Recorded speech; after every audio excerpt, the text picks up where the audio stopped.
नमस्कार मंडळी. मागच्या व्हिडिओमध्ये आपण मेटा ॲड्स म्हणजे काय आणि मेटा ॲड्सचं फाउंडेशन म्हणजे सगळा सेटअप कसा करायचा हे पाहिलं. आजच्या व्हिडिओमध्ये आपण real Meta ad campaign setup करणार आहोत. जर तुम्ही मेटा ॲडचे बिगिनर आहात तर लक्षात ठेवा, आधीचे 2 व्हिडिओ जाऊन बघा आणि मगच हा व्हिडिओ सुरू करा. कारण की आजचा व्हिडिओ हा खूप प्रॅक्टिकल असणार आहे आणि विदाऊट प्रॉपर सेटअप तुम्ही हा कॅम्पेन प्रॉपर रन नाही करू शकणार.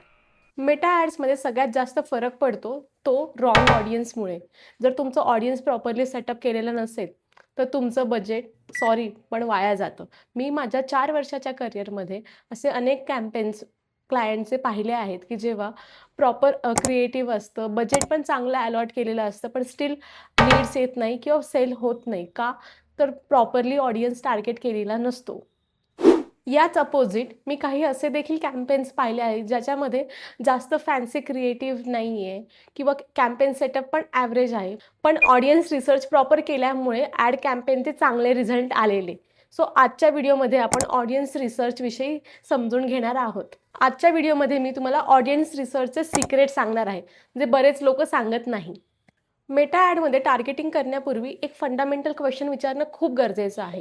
माझा नक्की ऑडियन्स कोणता आहे? हा प्रश्न वाटतो सोपा, पण बरेच लोक याचं उत्तर चुकीचं देतात. जर तुम्हाला तुमचा ऑडियन्स सगळा वाटत असेल, तुम्ही जर मास टार्गेटिंग करत असाल, पण सॉरी, लक्षात ठेवा, ही टार्गेटिंग प्रॉपर नाही आहे. तुम्हाला याचा अर्थ तुमचा ऑडियन्स कळालाच नाही आहे. एक सोपी ट्रिक सांगते. कस्टमर अवतार बनवा.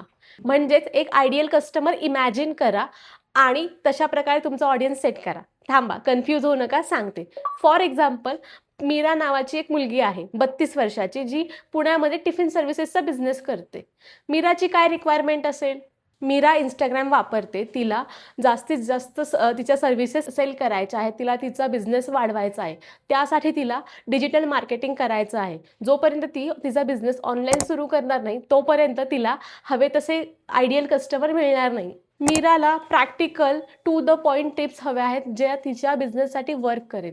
तर मला जर मीराला टार्गेट करायचं असेल, तर मी कोणत्या प्रकारची टार्गेटिंग यूज करणार? बघूयात. लोकेशनमध्ये मी सर्वात आधी टार्गेट करणार पुणे. एज ग्रुपमध्ये 25 ते 40 आणि इंटरेस्टमध्ये small business, home cooking, Instagram marketing, entrepreneurs, हे सगळे टार्गेटिंग स्पेसिफिक आहेत, म्हणूनच इफेक्टिव्ह देखील.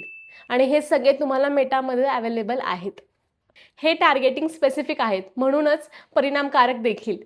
तुमच्यासाठी आपण अजून सोपं करू. मेटाचं एक टूल आहे, जे 90% लोकांना माहिती नाही. ते आहे मेटा इन्साइट्स टूल्स. या टूलमुळे तुम्ही तुमच्या पेजचं एक्झिस्टिंग ऑडियन्स पूर्ण स्टडी करू शकता. फॉर एक्झाम्पल, त्यांची सिटी कोणती आहे, त्यांचे इंटरेस्ट कोणते हे जाणून घेण्यासाठी तुम्ही ते कोणत्या प्रकारचे पेजेस फॉलो करता हे बघू शकता. प्लस तुम्हाला त्यांचं एज ग्रुप देखील कळतं. आणि फक्त तुमच्या इंस्टाग्राम फॉलोअर्सचं नाही, तर तुम्हाला तुमच्या वेबसाईटच्या व्हिजिटर्सचा देखील डाटा समजतो. हा ऑडियन्सचा डेटा स्टडी करून तुम्ही त्यांना प्रिसाइजली टार्गेट करू शकता. मेटामध्ये 3 प्रकारचे ऑडियन्स टार्गेट केले जातात. First, cold audience. Cold audience म्हणजे असे लोक जे तुम्हाला ओळखत नाही. त्यांच्यासाठी तुम्ही पूर्णपणे नवीन आहात. तुमचा कॉन्टेंट किंवा तुमचं प्रोडक्ट सगळंच नवीन. अशा वेळी तुम्ही त्यांना डायरेक्ट सेलिंगचा प्रयत्न करू शकत नाही. यांना टार्गेट करण्यासाठी तुम्ही अवेअरनेस ॲड्स तसेच इंटरेस्ट बेस्ड टार्गेटिंग करू शकता. कोल्ड ऑडियन्ससाठी सर्वात बेस्ट कंटेंट म्हणजे एज्युकेशनल तसेच प्रॉपर व्हॅल्यू ॲड करणारा असायला हवा. Second, warm audience. हे असे लोक असतात ज्यांनी तुमचा कॉन्टेंट पाहिलेला असतो, तुमच्याशी एकदा इंटरॅक्ट केलेलं असतं, तुमचे व्हिडिओ जे रेग्युलरली बघतात, तुम्हाला फॉलो देखील करतात, असा ऑडियन्स. या सगळ्या ऑडियन्सला तुम्हाला टार्गेट करता येतं कस्टम ऑडियन्स बनवून. आणि लक्षात ठेवा, कोल्ड ऑडियन्सपेक्षा वॉर्म ऑडियन्स 3 ते 5 पट जास्त कन्वर्ट होतो. 3, हॉट ऑडियन्स. हा असा ऑडियन्स आहे जो तुमच्या वेबसाईटला व्हिजिट केला आहे किंवा तुम्हाला इंस्टाग्रामवर इन्क्वायरी केलेली आहे, ज्याला तुमच्या सर्व्हिसेसबद्दल सगळ्या गोष्टी माहिती आहे, तुमच्या प्रोडक्टबद्दल अवेअरनेस आहे. त्यांना फक्त एक स्ट्रॉंग पुशची गरज आहे. हे तुमच्या सर्व्हिसेस किंवा तुमचं प्रोडक्ट बाय करण्याचे चान्सेस सर्वात जास्त असतात. यांच्यासाठी स्ट्रॉंग ऑफर, अर्जन्सी तसेच सोशल प्रूफवाले कॉन्टेंट टाकणं किंवा त्यांच्यापर्यंत पोहोचवणं सर्वात जास्त त्यांना कन्व्हिन्स करतं. आता ॲड रन करताना तुमची मेन स्ट्रॅटेजी कशी असली पाहिजे, म्हणजेच तुमची ॲडचं फनेल कसं असलं पाहिजे. लक्षात ठेवा, कोल्ड ऑडियन्ससाठी अवेअरनेस कॅम्पेन ते वॉर्म होतात. वॉर्म ऑडियन्स कन्सिडरेशन कॅम्पेन ते हॉट ऑडियन्समध्ये कन्वर्ट होतात आणि हॉट ऑडियन्स कन्व्हर्जन कॅम्पेनमधून ते बायर्सला कन्वर्ट होतात. सो हा पूर्ण चार्ट तुम्ही फॉलो करणं गरजेचं आहे. लक्षात ठेवा, जर लोकांना तुमच्या सर्व्हिसेसबद्दल किंवा तुमच्या प्रोडक्टबद्दल माहीतच नसेल आणि तुम्ही त्यांना डायरेक्ट बाईंगची ॲड रन केली, तर ते घेणार आहेत का? नाही. सो हे प्रॉपर फनेल फॉलो करणं खूप जास्त गरजेचं आहे. आपल्या मेटा ॲडच्या कोर्समध्ये आपण या सगळ्या गोष्टी डिटेलमध्ये शिकवणार आहोत तुमच्या बिझनेससाठी. आणि या तिन्ही स्टेजेस प्रॉपरली मॅनेज करणं म्हणजेच Meta ad funnel strategy manage करण्यासारखं आहे. याच्यातनं तुमचा रिझल्ट हा मॅक्झिमम येतो. Next very important, budget. बजेटबद्दलचं एक कॉमन मिथ सांगते. लोकांना वाटतं की जास्त बजेट लावलं की जास्त रिझल्ट येतो, तर असं नाही आहे. स्मार्ट बजेट ॲलोकेशन हे तुमच्या सक्सेसफुल कॅम्पेनसाठी खूप जास्त इम्पॉर्टंट आहे. मी तुम्हाला बजेट ॲलोकेशनचे आज 3 रूल्स सांगणार आहे. रूल 1, टेस्ट बजेट आणि स्केल बजेट हे दोन्ही वेगळे ठेवा. पहिले 7 ते 14 दिवस हा मेटाचा टेस्टिंग फेज असतो. अशा वेळी तुम्हाला जास्तीत जास्त क्रिएटिव्ह टेस्ट करायचे, तुम्हाला वेगवेगळे कॉम्बिनेशन ट्राय करायचे. अशा वेळी तुम्ही बजेट कमी ठेवू शकता. म्हणजेच तुम्ही सुरुवात पर डे 300 ते 400 रुपयापासून सुरू करू शकता टेस्टिंग फेजमध्ये. टेस्टिंग फेजचे रिझल्ट आल्यानंतर जे क्रिएटिव्स किंवा जे कॉम्बिनेशन चांगलं काम करते त्याचं बजेट स्केल करा. रूल 2, 70-20-10 फॉर्म्युला नेहमी लक्षात ठेवा. 70% बजेट प्रूव्हन कॅम्पेन्स जे कन्सिस्टंटली रिझल्ट देत आहेत त्यांच्यासाठी, 20% बजेट नवीन ऑडियन्स टेस्ट करायला आणि 10% बजेट कम्प्लिटली नवीन एक्सपेरिमेंटसाठी. रूल 3, कॉस्ट पर रिझल्ट बघा, नुसता स्पेंड बघू नका. फॉर एक्झाम्पल 5,000 स्पेंड केले आणि तुम्हाला 50 लीड्स आल्या, याचा अर्थ कॉस्ट पर लीड 100 रुपये आली. 2,000 रुपये स्पेंड केले आणि 5 लीड्स आल्या, पर लीड कॉस्ट किती आली? कमेंटमध्ये सांगा. आपण आता पाहिलेल्या दोन्ही एक्झाम्पल्समध्ये पहिलं कॅम्पेन जास्त एक्सपेन्सिव्ह वाटतं, पण लक्षात ठेवा ते जास्त इफेक्टिव्ह देखील आहे. आता एक रिअल केस स्टडी डिस्कस करूयात. माझे एक क्लायंट आहे पुण्यामधले. त्यांची MPSC UPSCचं इन्स्टिट्यूट आहे. त्यांना त्यांच्या नवीन बॅचसाठी लीड्स मिळवायच्या होत्या. ऑर्गॅनिक रीच ठीकठाक होती, पण कोर्ससाठी ॲडमिशन्स नव्हते. त्यासाठी आम्ही काय स्ट्रॅटेजी वापरली, ती स्ट्रॅटेजी मी तुम्हाला आज सांगणार आहे. स्टेप 1, ऑडियन्स रिसर्च केला. म्हणजेच सिटीज आणि target. For example MPSC UPSC महाराष्ट्रात बरेच लोक प्रिपेअर करतात, तर ज्या मेन सिटीज आहे जिथे स्टुडंटची संख्या जास्त आहे त्या सिटीज टार्गेट केल्या. फॉर एक्झाम्पल औरंगाबाद, नाशिक, पुणे, आणि त्यांचे इंटरेस्ट देखील टार्गेट केले. काही इंटरेस्ट डायरेक्ट होते, काही इनडायरेक्ट इंटरेस्ट होते. For example competitive exams, current affairs, ethics, अशा प्रकारचे इतर अनेक इंटरेस्ट टार्गेट केले गेले.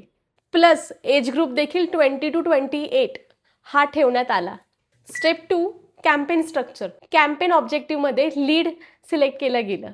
2 ॲड सेट केले, एक कोल्ड ऑडियन्ससाठी, एक वॉर्म ऑडियन्ससाठी. कोल्ड ऑडियन्समध्ये ब्रॉड टार्गेटिंग ठेवली, ज्यामुळे जास्तीत जास्त स्टुडंटपर्यंत ॲड पोहोचली.